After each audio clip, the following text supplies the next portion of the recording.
In the top stories, local politicians to spearhead the drive towards gender equality, an assurance that next year's independence celebrations will be more than a party, and local volleyballers win regional title. Welcome to Nation News for Monday, December 14th, 2015. I'm Natasha Beckles.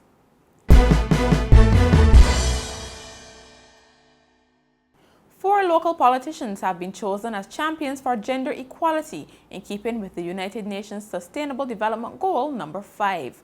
They are Senator Irene Sandiford Garner, Parliamentary Representative for St. Thomas Cynthia Ford, Minister of Finance Chris Sinclair, and Senator Wilfred Abrams. Speaking at a press conference on Monday, Senator Sandiford Garner said men and women have to work together to achieve gender equality.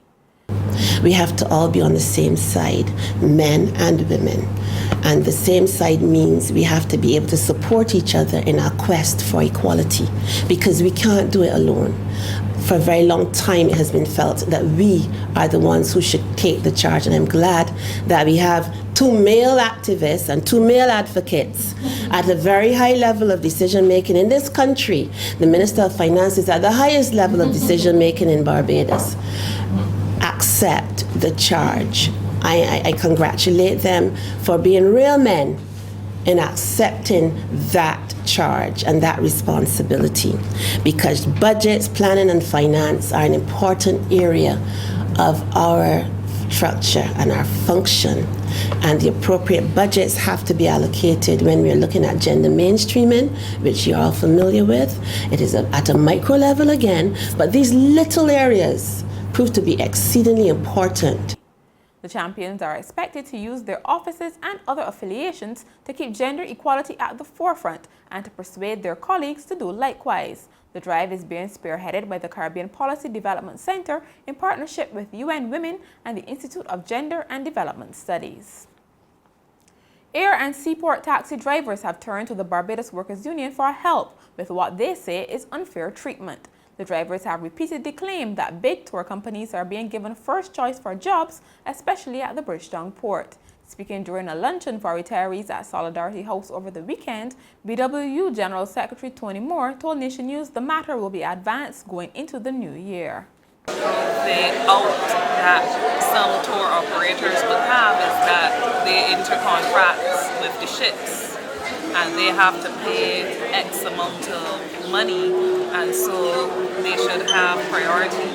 I think that the taxi workers have recognized that coming on board with the Barbados Workers Union, having the Barbados Workers Union advance a case on their behalf, that offers them some scope to ensure that the pie can be spread as evenly as possible, because while it is true that tour operators may have certain expectations, we have never and should never subscribe to a position in which all the fruits can be enjoyed, or the best fruit can be enjoyed by a select few. The first female principal of the University of the West Indies Cave Hill campus, Professor Udine Barito, has promised that the institution will continue to remain relevant. She made the vow as she delivered her inaugural address at her induction ceremony on Saturday. Professor Barito said the campus would continue to offer increasingly vital strategies and solutions to improve life and well-being in Barbados and the Caribbean.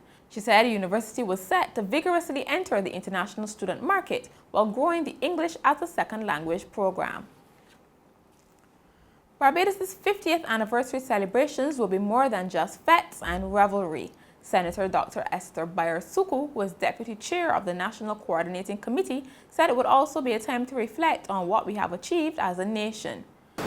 It is about a series of activities that will engage the entire public, that will call everyone to focus their attention on what it is to be a nation that is 50 years old, to focus their attention on what has brought us to this point, what has made Barbados the special gem that it is, to allow us to reflect on those values and those activities that have made us great. It is also a time that we will look at those things that we have acquired and developed that may not have done us so well in our 50 years of nationhood, and determine where we want to leave those things. So it's a period then of discarding some things and it is a period of retaining those things that we know have been good for us. During a recent briefing, Dr. Barisuku said the official launch would take place on January 6th with a land and sea parade moving off from Jubilee Gardens and the shallow draft at 5 p.m.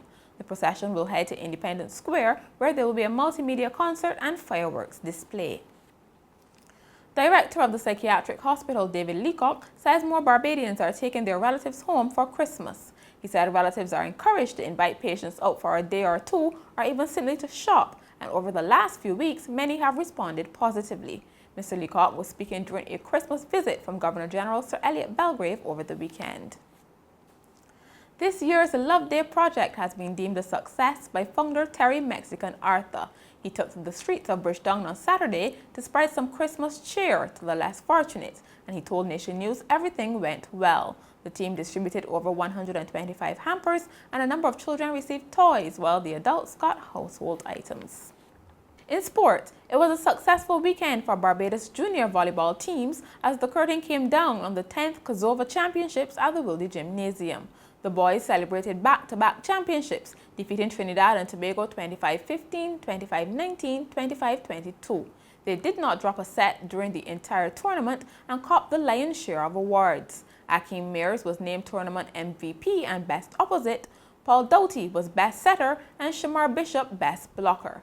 The girls finished second in the final, losing to Haiti 25-15, 25-8, 25-19. Deshonta Addison was named best setter, while Haiti's Soledad Pierre was MVP. In cricket, Barbados Pride beat Leeward Islands Hurricanes by 10 wickets at Kensington Oval on Sunday. It was the Hurricanes' fifth straight defeat in the WICB Professional Cricket League 4-day competition. Scores: Pride 368 and 1 without loss, Hurricanes 170 and 198. And finally, Moscow's government has decided to provide free Wi-Fi services at certain cemeteries next year. Internet access is expected to make some things easier, like navigating the burial grounds. The network will allow users to download a map of the cemetery and identify those who are buried. Some Russian cemeteries had previously been equipped with terminals, which allowed visitors to search for the GPS coordinates of certain graves. And that's where we end Nation News for Monday. For more news, log on to nationnews.com, as well as YouTube, Facebook, and Twitter. Remember to pick up your Daily Nation on Tuesday or subscribe to our e-paper. Thank you so much for joining us.